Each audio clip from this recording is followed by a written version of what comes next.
चेहऱ्यावर सौंदर्य असेलच असं नाही. तिसरी गोष्ट, अनेकांचे चेहरे गोरे आहेत, डोळे पाणीदार आहेत, नाक सरळ आहे, याचा अर्थ सुंदरता आहे असं नाही. जेव्हा अनेक गोऱ्या रंगाने जर हाताने काळे कामे केली असतील तर त्यांच्या चेहऱ्यावर सौंदर्य येत नाही. मग माझा प्रश्न असा की सुंदरता येते कुठं? त्याचं उत्तर हे पुस्तक वाचल्यावर कळेल किंवा इथं उपस्थित असलेले काही व्यक्तिमत्व पाहिले तरी कळेल. आणि त्याचं उत्तर असं आहे, मी आता रेखा पाठक मॅडम यांना विचारलं की आपण 91 पासून अध्यापन करतात, 36 वर्ष अध्यापन करणं ही साधी गोष्ट नाही. 3 तप भारतीय 36 वर्ष सेवा करणं ही गोष्ट सोपी नाही. माणसं 36 दिवस एखाद्या क्षेत्रात आता टिकत नाहीत, महिनाभर झाला की दुसऱ्या ठिकाणी बघायला मिळतात. तेव्हा 36 वर्ष ही फार मोठी गोष्ट आहे, तो सेवेचा मोठा कालावधी आहे. मग माझ्या एक गोष्ट लक्षात येते की सुंदरता येते कुठं? मॅडमचं वय आता पाहिलं तर आपल्याला कळेल साधारण 55च्या पुढे आहे, पण सुंदरता टिकून आहे. मग त्याचं कारण काय? त्याचं उत्तर असं, आपण सगळेजण हा नियम जर लक्षात ठेवला तर भविष्यात आपल्या चेहऱ्यावरचं सौंदर्य कधीच कमी होणार नाही. तो नियम असा आहे, ज्याच्या हातातलं काम सुंदर तो माणूस कायम सुंदर, तो माणूस कायम सुंदर. ही सुंदरतेची गोष्ट आहे. दुसरी बाब आहे, ज्याची दृष्टी साफ आणि ज्याचं मन निर्मळ आहे तोच माणूस सुंदर दिसतो. म्हणून सुंदर माणसांच्या चेहऱ्यावर कधी रेषा आट्या पडत नाही. त्याचं कारण त्यांची दृष्टी साफ आणि मन निर्मळ असतं. आणि तिसरी महत्वाची गोष्ट आहे, सुंदरतेची सर्वात मोठी महत्वाची गोष्ट आहे, इथे गजानन महाराजांचा फोटो लावलेला आहे. याचा अर्थ आपण त्यांचेही शिष्य आहोत. याचा अर्थ मला सांगायचा आहे की जो माणूस भावाला, जो माणूस गावाला आणि जो माणूस देवाला फसवत नाही तो माणूस कायम सुंदर असतो, तो माणूस कायम सुंदर असतो. आपल्या आयुष्यातलं सुंदरपण हे यात आहे, कारण आपण सगळे शिक्षक आहे. उद्याच्या भावी पिढ्या आपण घडवणार आहोत. पण एक प्रसंग माझ्या समोर आहे. 2 मैत्रिणी आहे, 2 मैत्रिणी खूप जिवलग आहे, पण एका मैत्रिणीला डोळे जन्मापासून तिला दिसत नाही, ती अंध आहे. आणि त्या अंध मैत्रिणीला तिची दुसरी मैत्रिणी एक दिवस म्हणते की माझ्या घरी येशील का? म्हणून ती दुसरी आंधळी मैत्रीण कधी घराच्या बाहेर शक्यतो पडत नाही, पण अंध माणसं सुद्धा खूप हुशार असतात, ते आपल्या सगळ्यांना माहिती आहे. त्यांच्याकडे काही कला गुण वैशिष्ट्य असतात. ती अंध मैत्रीण त्या डोळस किंवा चांगल्या दिसणाऱ्या मैत्रिणीच्या घरी जाते. त्यांच्या गप्पा सुरू होतात. अचानक आजच्या सारखाही पावसाचं वातावरण होतं आणि पाऊसही कोसळायला लागतो. धो पाऊस कोसळतो. 3:30-4 वाजून जातात, पाऊस थांबत नाही. 6 वाजले, पाऊस थांबत नाही. 8:30 वाजले, पाऊस थांबत नाही. दोघी एकत्र जेवल्या पण पाऊस थांबत नाही, म्हणून 11 पर्यंत गप्पा मारल्या रात्रीच्या. आणि 11 वाजता पाऊस कमी झाला. तेव्हा आंधळी मैत्रीण म्हणते, पाऊस उघडला का ग? ती म्हणते, हो उघडला. ती म्हणते, आता आंधळी मैत्रीण मला गेलं पाहिजे, माझ्या घरचे वाट बघत असतील. ती जायला निघते. तेवढ्या तिची ती डोळे सुंदर दिसणारी, डोळे असणारी मैत्रीण म्हणते, जाताना एवढा कंदील घेऊन जा. ती आंधळी मैत्रीण हसायला लागते आणि म्हणते, अगं तुला माहितीये मी जन्मापासून आंधळी आहे, तरी तू म्हणते कंदील घेऊन जा. या कंदिलाचा मला काय उपयोग? त्यावेळेस ती सुंदर दिसणारी वाघमारे सर, ती सुंदर डोळे असणारी आणि पाहणारी सुंदर दिसणारी तिची मैत्रीण तिला म्हणते, हा कंदील तुझ्यासाठी नाही, तू माझी मैत्रीण आहे. तू जन्मापासून आंधळी हे मला माहिती आहे, पण हा कंदील अंधारात घेऊन तू जेव्हा रस्त्याने चालशील ना, तेव्हा रस्त्याने जाणाऱ्या व्यक्तीला कळेल कोणीतरी अंधारात येतंय, तुला कोणी धडकणार नाही, म्हणून एवढा कंदील घेऊन जा. अंधारा मैत्रीला पटलं, अंधारा मैत्रिणीला पटलं आणि आंधळी मैत्रीने तो कंदील घेतला आणि ती चालू लागली. पण काही अंतर चालून गेली, तेवढ्यात रस्त्याने कोणीतरी आलं आणि तिला धडकलं. ती खाली पडली, कशी तरी उभी राहिली, सावरली आणि म्हणाली, माझ्या हातातला कंदील दिसला नाही का? कोण मला धडकलंय? त्यावेळेस धडकलेली व्यक्ती म्हणत्या, तुझ्या हातातला कंदील चालू आहे का विझलाय तुला कुठं माहिती आहे? तुझ्या हातातला कंदील चालू असता तर मला उजेड दिसला असता, मी तुला धडकलो नसतो, पण तुझ्या हातातला कंदील भिजलेला आहे हे तुला माहित नाही. त्यावेळेस ती आंधळी मैत्रीण स्वतःचा तोल सावरत म्हणते, छत्रपती शिवाजी महाराज, डॉक्टर बाबासाहेब आंबेडकर, राजर्षी शाहू, महात्मा फुले, सावित्रीबाई फुले हे सगळे महामानव म्हणाले तेच खरं. धडकलेली व्यक्ती विचार करते, तिचा आता कोलमडून जीव गेला असता वाचली आणि ही म्हणते की राजर्षी शाहू, महात्मा फुले, डॉक्टर बाबासाहेब आंबेडकर, छत्रपती शिवाजी महाराज, सावित्रीबाई फुले सगळे महामानव म्हणाले तेच खरं आहे. न राहून धडकलेल्या व्यक्तीने विचारलं, काय म्हणाले हे महामानव? त्यावेळेस ती धडकलेली अंध मैत्रिणी सांगते, हे सगळे महामानव म्हणाले, उसण्या घेतलेल्या प्रकाशावर आपली वाट चालता येत नाही, आपली वाट चालण्यासाठी स्वतःचा पावलाचा प्रकाश स्वतः निर्माण करायचा असतो. हे महामानवाने सांगितलंय. आणि तोच विचार आजपर्यंत या डी.वाय. पाटील शिक्षणशास्त्र महाविद्यालयामध्ये गेल्या 25 वर्षाहून अधिक काळ प्राचार्य डॉक्टर रेखा पाठक मॅडम विद्यार्थ्यांसाठी देत आहेत. ही मला महत्वाची गोष्ट वाटते. आणि म्हणून स्वतःतला आत्मविश्वास वाढवण्याचं काम प्राध्यापक, प्राचार्य, शिक्षक करत असतात आणि मुलं घडत असतात. मुलांना घडवणारे शिक्षक घडवणं ही तशी साधी गोष्ट नाही, कारण काळ वेगाने बदलतोय. बदलणारा काळ इतक्या वेगाने बदलतोय. पूर्वी लोक म्हणायचे आमच्या काळातली पिढी, तुमच्या काळातली पिढी. आता असं म्हटलं जात नाही. आता कोरोनाच्या आधी पिढी आणि कोरोनाच्या नंतरची पिढी, एवढा काळ वेगाने बदललाय. म्हणून the distance you want is less important than the direction in which you are going. तुम्ही अंतर किती कापलं आता हे महत्वाचं नाही, पण त्या अंतर कोणत्या दिशेवर कापत आहात ती दिशा फार महत्वाची आहे. आणि ती दिशा देण्याचं काम शिक्षणशास्त्र महाविद्यालय डॉक्टर डी.वाय. पाटील गेले 25 वर्ष करताय. याचा आम्ही स्वतः अनुभव घेतलेला आहे. मला आता असं वाटतंय की लिहिते मी पुस्तक मी सर डोळ्या करून अशी नजर मारली तेव्हा माझ्या लक्षात आलं की एखाद्या व्यक्तिमत्वाकडे काय गुण असतात हे जर जाणून घ्यायचं असेल तर कमीत कमी डॉक्टर डी.वाय. पाटील महाविद्यालयात शिकणाऱ्या प्रत्येक विद्यार्थ्यानं म्हणजे विद्यार्थी शिक्षकाने हे पुस्तक वाचलं पाहिजे. कदाचित मी तर असं म्हणेल एखाद्याला काही गिफ्ट द्यायचं असेल तर हे पुस्तक घ्या आणि ते द्या. कदाचित पुढच्या व्यक्तीला कळेल की एखाद्या महाविद्यालयाचा प्राचार्य कसा असतो हे जाणवलं पाहिजे. मी 2008-9 इथल्या बीएडच्या बॅचला होतो. मी त्याच्या आधी अनेक पुस्तकं वाचली होती. प्राचार्य म्हणजे बागलबुवा असतो हे मी वाचलं होतं. त्याच्या आधी मी अनुभवलं होतं. पण दुसरी एक भूमिका मी वाचली होती की देव हा निर्गुण निराकार असतो, हे मी वाचलेली गोष्ट होती. पण मी 15 ऑगस्ट 2008 याच बीएड महाविद्यालयामध्ये शिकत असताना मला मॅडमने संधी दिली होती भाषण करण्याची. कारण माझ्यातला कदाचित भाषणाचा गुण त्यांनी हेरला असेल. पण मला असं वाटलं आणि त्यावेळेस मी म्हटलेलं वाक्य असं होतं की निर्गुण निराकार देव आम्ही पाहिलेला नसतो, पण आम्ही तो फक्त अनुभवलेला किंवा त्याच्यावर कल्पना केली असते. सगुण साकार देव असतो आणि तो मी प्राचार्यांच्या रूपात पाहिलेला आहे. ते प्राचार्य म्हणजे डॉक्टर रेखा. याचा अर्थ असा असतो की माणसातले कलागुण शोधणं, त्यांना वाव देणं, त्यांना संधी देणं आणि त्या संधीचं सोनं करून घेणं हे फार कमी माणसानं जमत असतं. आणि म्हणून डायनॅमिक, वर्सटाईल, मल्टीस्किल अशी काही माणसं असतात. त्या संकल्पनेमध्ये प्राचार्य डॉक्टर रेखा पाठक बसतात. ही महत्वाची गोष्ट आहे. पण जाताना मी तुम्हाला एक कविता सांगणार आहे. त्याचं कारण असं आहे की उद्या भविष्यात विद्यार्थ्यांच्या पुढे तुम्ही थांबणार आहात आणि थांबल्यानंतर या नव्या पिढीला आपण काय सांगितलं पाहिजे, तेव्हा आपल्याकडे काय पाहिजे आणि भविष्यात काय तिथून मिळणार आहे, काय जाणीव करून दिली पाहिजे. त्यासाठी या कवितेच्या 4 ओळी आहे. आउटडेटेड झाले आयुष्य सारं, आता स्वप्नही डाउनलोड होत नाही. आउटडेटेड झाले आयुष्य सारं, आता स्वप्नही डाउनलोड होत नाही. संवेदनांना व्हायरस लागलाय, दुःखही सेंड होत नाही.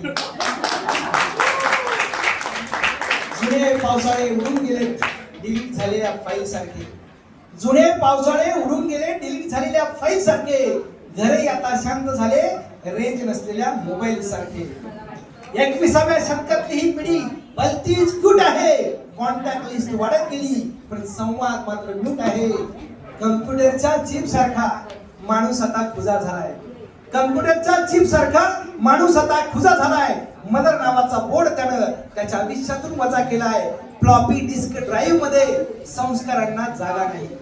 फ्लॉपी डिस्क ड्राईव्ह मध्ये संस्कारांना जागा नाही.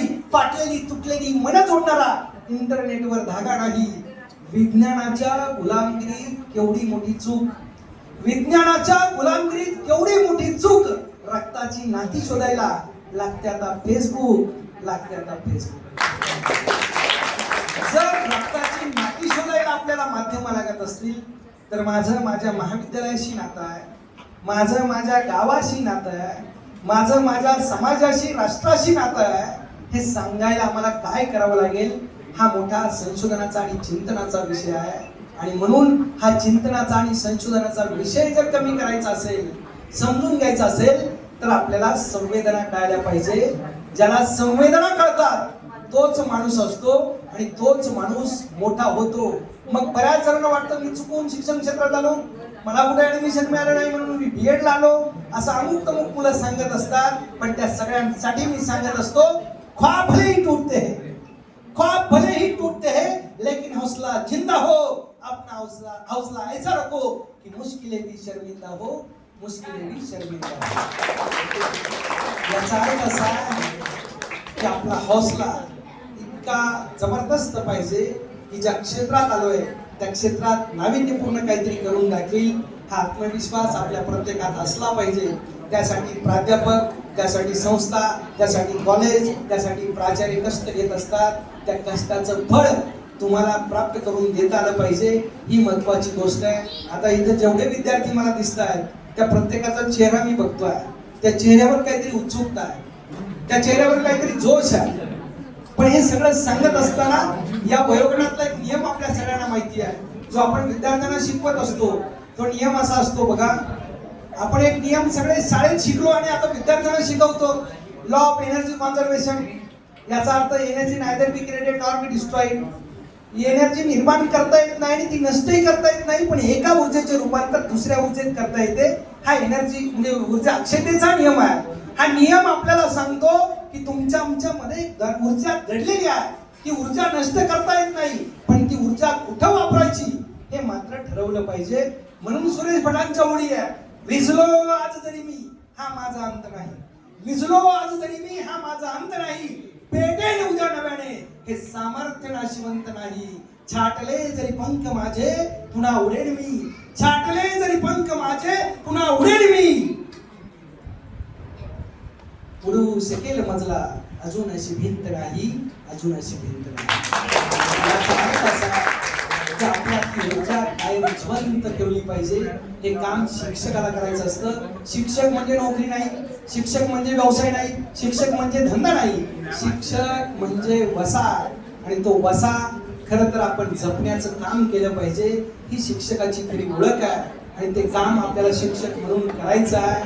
प्रेमावर अनेक गोष्टी तुम्ही ऐकता, पण प्रेमाच्या बाबतीत विचार करताना मला एक महत्वाची जाणीव तुम्हाला सांगायची आहे। ज्या प्राचार्य डॉक्टर रेखा मॅडम यांच्यावर हे पुस्तक वाचता तेव्हा 35 वर्ष अध्यापन क्षेत्र, 25 वर्ष प्राचार्य म्हणून काम करताना योगदान काय असतं ही महत्वाची गोष्ट असते। योगदान, समर्पण, तपश्चर्या ही गोष्ट आहे। एखाद्याला मी जर आता विचारलं अभ्यास म्हणजे काय, कुणालाही व्याख्या अभ्यासाची सांगता येणार नाही। मी छाती ठोकपणे सांगतो, त्याचं कारण मी अनेक विद्यार्थी, अनेक शाळा, अनेक महाविद्यालय महाराष्ट्र पिंजून काढलाय। अभ्यासाची व्याख्या काय, कधीतरी आपण विचार करा मग मुलांना सांगा, असं मला प्रामाणिकपणे वाटतं। अभ्यास म्हणजे तपश्चर्या असते, एखाद्या गोष्टीतलं ज्ञान मिळवण्यासाठी सातत्याने केलेला सराव, सातत्याने त्या विषयाचा घेतलेला वेध, सातत्याने केलेली तपश्चर्या म्हणजे अभ्यास असतो। हे जाणीवपूर्वक कायम लक्षात ठेवा। आणि म्हणून अभ्यासाची व्याख्या करत असताना आपल्या आयुष्यात जो अभ्यास करतो मनापासून त्याचं योगदान मोठं असतं, आणि ज्याचं योगदान मोठं त्याची उंची जास्त असते। एका कवीनं प्रेमावर योगदानाची व्याख्या केली, ती अशी होती की प्रेम कुणी कुणावरही करावं, ज्याला मारायचं त्याच्यावर करावं, ज्याला तारायचं त्याच्यावर करावं, प्रेम योगावर करावं, प्रेम भोगावर करावं, पण त्याही पेक्षा अधिक प्रेम त्यागावर करावं, प्रेम त्यागावर करावं। याचा अर्थ त्याग, समर्पण त्या क्षेत्रातलं महत्वाचं। आपण त्या क्षेत्रात योगदान दिलं तर आपली उंची वाढवता येते, ही महत्वाची गोष्ट आहे। आज अॅन्युअल डेच्या निमित्तानं लिहिते मी या पुस्तकाला पाहून मलाही खूप आनंद झाला, माझाही एक लेख या पुस्तकात आहे। आपण सर्वजण, कारण मी या महाविद्यालयात शिकत असताना अनेक गोष्टी त्या काळात आमच्याही काळात होत्या केल्या, पण त्यावेळेचे विद्यार्थी आणि आताचे विद्यार्थी यामध्ये मोठा फरक आहे असं मला प्रामाणिकपणे वाटतं। प्राध्यापक सुद्धा त्याच जीवतोडीनं तळमळीने काम करताना दिसतात, पण विद्यार्थ्यांचा अटेंडन्स म्हणा, विद्यार्थ्यांचा त्यामधला सहभाग म्हणा तितकासा आता पूर्वीसारखा दिसत नाही, ही सुद्धा महत्वाची गोष्ट आहे। ज्याला खरोखर या क्षेत्रात टिकायचं आहे त्यानं या क्षेत्रातलं योगदान लक्षात ठेवायचं, यामधलं सातत्य लक्षात ठेवायचं। आणि आपल्या प्राध्यापकांनी, आपल्या प्राचार्य डॉक्टर रेखा पाठक मॅडम यांनी या क्षेत्रात किती तपस्या केलेली आहे, किती योगदान दिलेलं आहे, किती वर्ष सातत्याने मेहनत घेतलेली आहे, हे लक्षात घेतलं की की मग आपल्याला कळतं एखाद्या क्षेत्रात उत्तुंग पोहोचण्यासाठी तिथपर्यंत जाण्यासाठी खरोखर योगदान आणि मेहनत महत्वाची असते. ते आपण सर्वजण लक्षात घ्याल अशी अपेक्षा व्यक्त करतो. Doctor DY. पाटील महाविद्यालयाचा कोणताही विद्यार्थी हा जगातल्या कोणत्याही शहरात सापडू शकतो, कोणत्याही क्षेत्रात सापडू शकतो. कारण जिथे कमी तिथे आम्ही असे घडवणारे हे महाविद्यालय आहे. त्यामुळं आपल्या सगळ्यांना अॅन्युअल डेच्या निमित्तानं मनापासून शुभेच्छा देतो. आता नुकताच 13 तारखेला मॅडमचा वाढदिवस झाला, त्यावेळेस मी इथं उपलब्ध नव्हतो 12 मार्चला. कारण 12 मार्च ही जी तारीख आहे, 13 मार्चला मी मॅडमशी फोन केला तेव्हा माझ्या लक्षात आलं आणि 12 मार्चला मी इथं नसताना मॅडमला फोन करायचं मी विसरलो. पण 13 मार्चला मी मॅडमला संदेश केला होता, मॅडमचा रिप्लाय मला आला आणि माझ्या लक्षात आलं 12 मार्च ही अत्यंत महत्वाची तारीख आहे. त्याचं कारण यशवंतराव चव्हाण यांचाही जन्मदिवस त्या दिवशी आहे. 12 मार्च हा अत्यंत महत्वाचा दिवस डॉक्टर डी.वाय. पाटीलच्या शिक्षण छात्र महाविद्यालयासाठी आहे. कारण मॅडमचा वाढदिवस आहे. पण वाढदिवस म्हणजे पुढच्या 364 दिवसांना प्रेरणा देणारा दिवस असतो. आणि मॅडमचा वाढदिवस मला वाटतं त्यांना प्रेरणा देईलच, पण आपल्या सगळ्यांना सुद्धा प्रेरणा देत राहील असा मला आत्मविश्वास आहे. म्हणून आपल्या सर्वांच्या वतीनं मॅडमला शुभेच्छा देत असताना मी एक म्हणेल की येणारा प्रत्येक दिवस समतेची पहाट, ममतेची दुपार, आपुलकीची संध्याकाळ आणि समाधानाची रात्र घेऊन भरत राहो. आपल्या चेहऱ्यावरचं चैतन्य, आनंद, प्रसन्नता अशीच भरत राहो अशी आपल्या सर्वांच्या वतीनं आपल्याला शुभेच्छा देतो आणि थांबतो. जय हिंद, जय महाराष्ट्र. धन्यवाद सर, खूपच सुंदर असे तुम्ही विचार आम्हाला समोर मांडले आहेत. आणि खरंच मला थोडीशी स्वतःचीच लाज वाटते, कारण मी बघूनही काही शब्द चुकते, नाव चुकवते आणि तुम्ही न बघता मनापासून जेवढे सुंदर विचार आम्हा सर्वांसमोर मांडले, मला खरंच याची खात्री आहे की आम्हा सर्व विद्यार्थ्यांच्या मनामध्ये हे विचार रुजतील आणि आमच्यासाठी प्रेरणादायी ठरतील. धन्यवाद सर, सर्वांसाठी जोरात टाळ्या.